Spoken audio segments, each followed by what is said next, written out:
Well, welcome back, everyone. It is Wednesday, April 2nd. We will be reflecting on the fifth Sunday of Lent, which is that gospel, or those reflection questions are on page 6 of the handout that I gave you. If that is okay.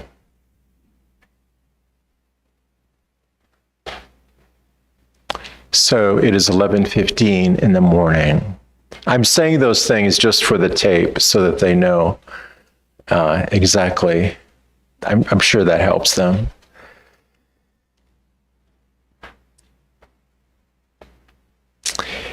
Let me read this gospel slowly. And it also is, the text of that, of course, is in your hymnal in front of you. It's for the fifth Sunday of Lent. Let me just read this slowly because I really almost want to stop here for the week with this gospel and just let you sit with it for the next 3 days. I'm not going to do that, though. But I hope you will sit with it for the rest of Lent. It's John 8, 1 to 11.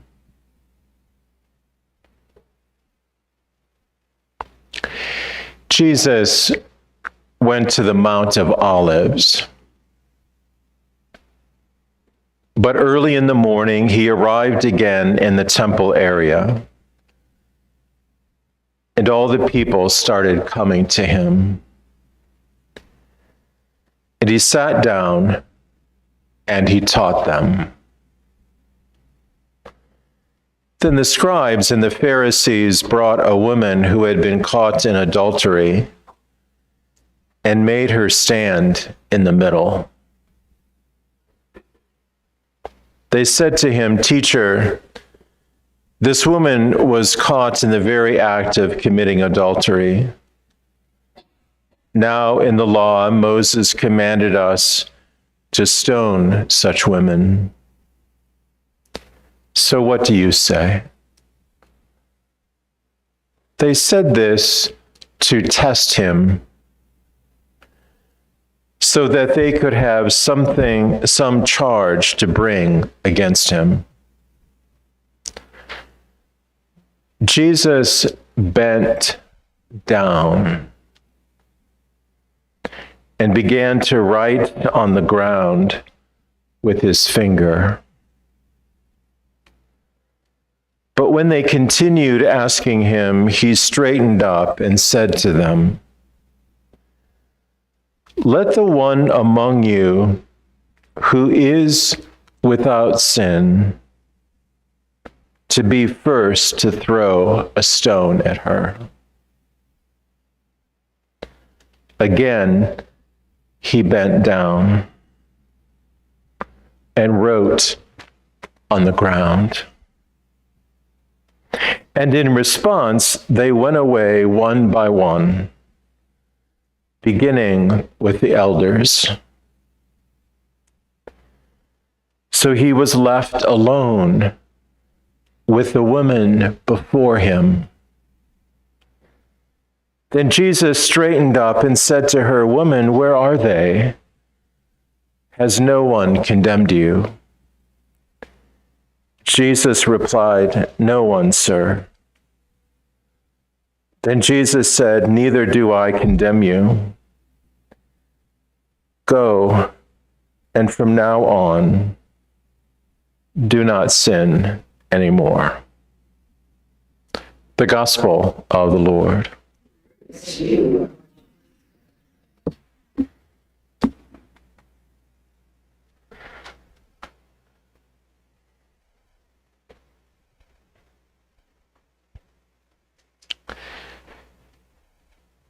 My dear sisters, this text is filled with grace. It is an invitation over and over again for us as we approach, or as we continue in the Lenten season and approach the Paschal mystery at Easter. To examine the gift of who we are and what we're about, and whose we belong to. There are a lot of conflicting things in this text, a lot of uncertainty, a lot of silence, few words, and very large actions. This text is incredibly profound for us as we who believe and minister in a church, experiencing on our own, from our own actions and the actions of others, of how our gifts and talents bend us down, and how the reaction of other people put us down. It is not easy in a world to bring a gospel of hope and of goodness, especially, I'm sure, as women. This text reminds me of my friend JB, Julie. When I lived in Portland, I had a radio show, and she heard me on the radio. And she sought me out, and the first thing she said was, I wanted to come chat with you because you weren't all preachy and teachy like those other people on the radio. She said, but I could also hear within your voice that you were broken too. She wasn't Catholic at the time, but she began to tell me a story. When she was young, she had been horribly abused, and she did everything in her younger years to run from it, to blame everybody else for it, and to be overcome by the rage and anger every moment of her life and every relationship she had.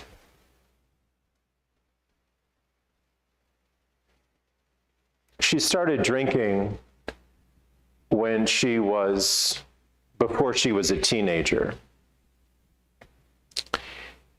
And she drank every day to a blackout for the next 40 years. When she was 16 years old, she had a child, a little boy, but she never told anybody she was pregnant. She just wore larger clothing. She had her child on her apartment floor all by herself. And she cut the umbilical cord with a pair of scissors. And then after the umbilical cord was cut, she cracked a beer. Finally, one of her family members came to give her some help, but she wasn't really ready for it. Because everything in her life had put her down. Everything that she tried to do just bent her down more toward rage and anger at the world. In Portland, somehow or another, just before meeting me, she got sober. And she found Mary, Our Lady of Sorrows. she had never heard of Mary before, let alone the image of Mary of the seven sorrows. At 16 years old, her son died of an overdose. And after experiencing Mary, Our Lady of Sorrows, she went and had a tattoo over her heart of Our Lady of Sorrows with the 7 swords.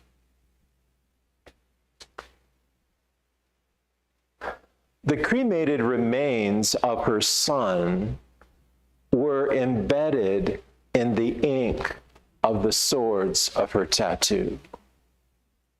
So she literally wore her son in her heart.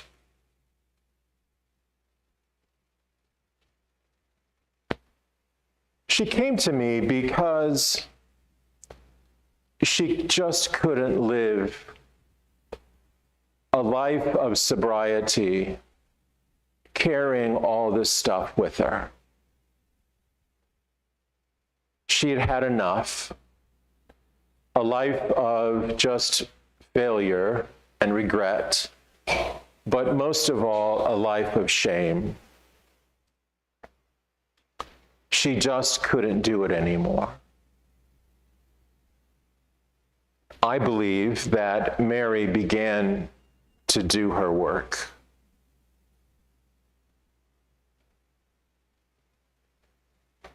She was received into the church at an Easter vigil. It was one of the most beautiful events I've ever seen. Having watched this woman who had been bent down to the earth her whole life rise up again in a commitment with the waters of baptism, and marked with a sign of hope again through the community's love, to be confirmed and anointed and receiving Eucharist for the first time. It was an image I'll never forget, because I was just only one of few in that community who knew her story.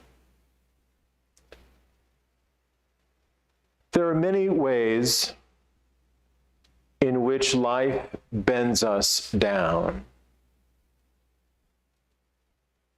Not all of us have a story like Julie, but there are things in our hearts that bend us down toward rage and anger because of the people who circle us. That circle of folks, as in the scriptures, may very well be our families, our religious community, the authority of the church, the unbelievable oppression toward people, the outrage of sexual violence and child abuse, of the way people are treated during wars and chaos, and everything else that we experience. But I want us to get at a place in this story where you find love. I'd love to have you sit with this story today to first and foremost find your place in it. Who do you identify with in this story? What do you think Jesus was doing when he bent down and was tracing in the sand with his finger? What do you think he was thinking? What kind of words would have come to her heart with the woman who was bowed down because of the oppressive authority of that circle. What do you think he was thinking in his heart? What do you think the woman was thinking? Who do you think the woman was separated from? What kind of family background do you think she had? Might you set your heart in the center of that story and bend down to meet her? What would you say to her? What kind of advice would you give her if in fact you invited her to stand up? What would you ask her to stand up to? Who are the people in that circle that maybe you could name in your own life? Who are the ones that can't be silent enough to listen, but always have words of oppression and power and false power, and who so often just put people down? I invite you to spend some time with this text today, because I think it is an important one, once again, as we go through the Lenten season to the power of Jesus' death and resurrection, to see that the ramifications of people's actions around us and our response and our actions toward other people have consequences and meaning, even in the center of us who believe in the gift of Jesus Christ. Life today is incredibly complicated. We could list the people who are in that, who are part of that circle that continue to oppress people. That list is endless. We could also list the number of people who are the benefactors of such oppression, who stand and sit and kneel in the center of that circle. But in the end, we don't know, no one knows, no scripture scholar, nobody, what Jesus was doing in the sand. But we can be sure that the story doesn't end there. That in fact, not only did he stand up, but he rose from the dead. Not only did he allow the woman to stand and look around and see all the guys who had finally gone back to work, but we also are committed to understanding too that there were people beyond her, like Lazarus, who rose from the dead. Where in your heart do you sit in the story? What is the kind of freedom that you are longing for from God in this Lenten season? Is it a freedom beyond your walker? Is it a freedom beyond your medication?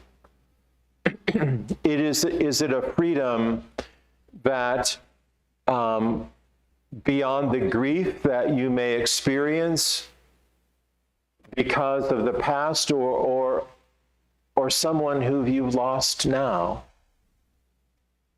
What kind of hope and what kind of freedom do you long for from the gift of the grace of this text? God's work in us is never ending. And all of us have worked with this text for years. We know it by heart. But maybe we need to bring a different aspect of our heart to it. Maybe we need to understand in a new way that the life that we have now also needs to be tended to, forgiven. Maybe our life now, as it is, needs to change. Also, I think it's really important as well that at this time in our lives, we take life as it is and not how we wish life could be or ought to be or might be. I think it's probably time for us not to be blaming our life on somebody else, because that's always the first thing we do, isn't it? When something doesn't go right, it's the community's fault. It's the sister next door to blame. It's how I was raised is the fault. It's what happened to me when I was 12 is the fault. All of the things that we tend to associate with our pain, we often want to deflect on someone else because it's all their fault.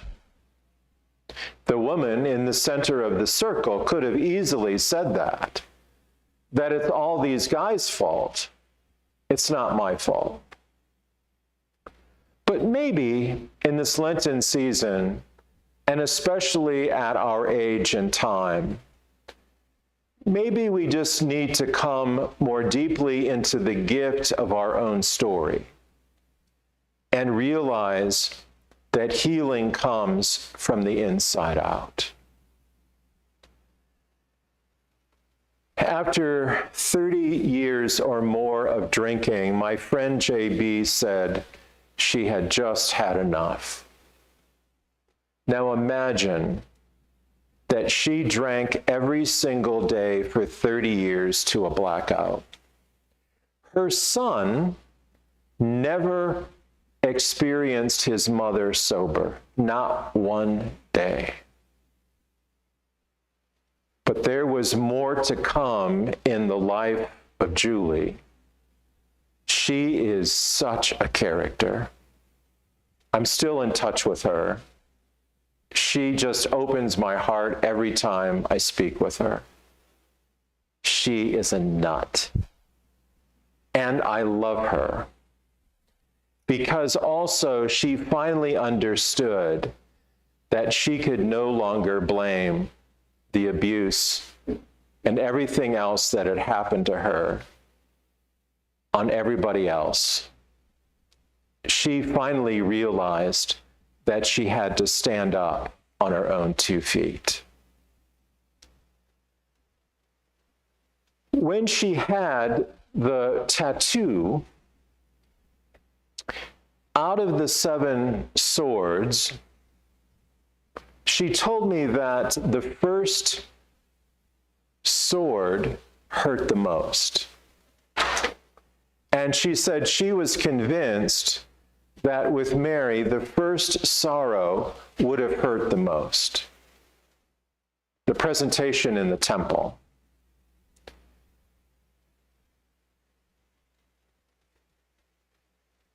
She finally came to grips with then, she thought that her drinking was the first sorrow, until she worked through her life a little bit and realized, of course, that the first sorrow was the abuse that she had been trying to drink away for 30 years. My sisters, we live at a time in the church in which all of us need to come to a new sense of who we are and what our gifts are, what our talents are, what our purpose is in Jesus Christ. As I said the other day, for heaven's sakes, please don't give up. There is a witnessing grace of the Sisters of St. Agnes that still needs to happen. God is not finished with you yet. And all the ways in which you come to discern the gift of your own life and what has been and what hasn't been and everything else in between, I want you to go back to this text today, and I want you to stand up with that woman and look around and admit in your own life, no one has condemned you. And you are free to go.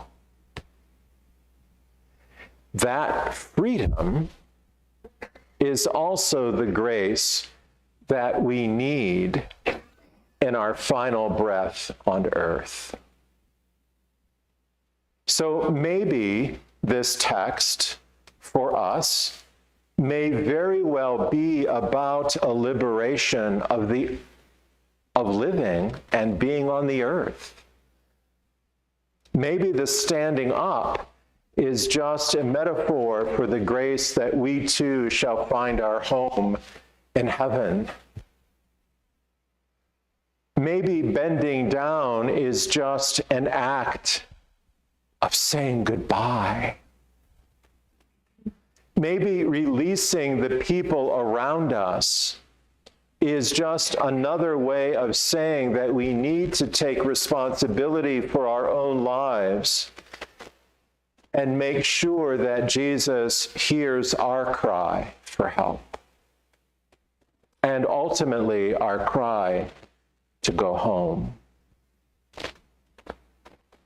Spend some time this day with this text. Associate yourself with the woman who is bent down. Name her. Name her. Give her a family. Give her an identity. And allow her to speak to you. It'd be interesting to see what she might say to you. Because in the end, all the guides will disappear, and each and every one of us will be left seeing the face of Jesus. And that will be our true freedom. God give you peace.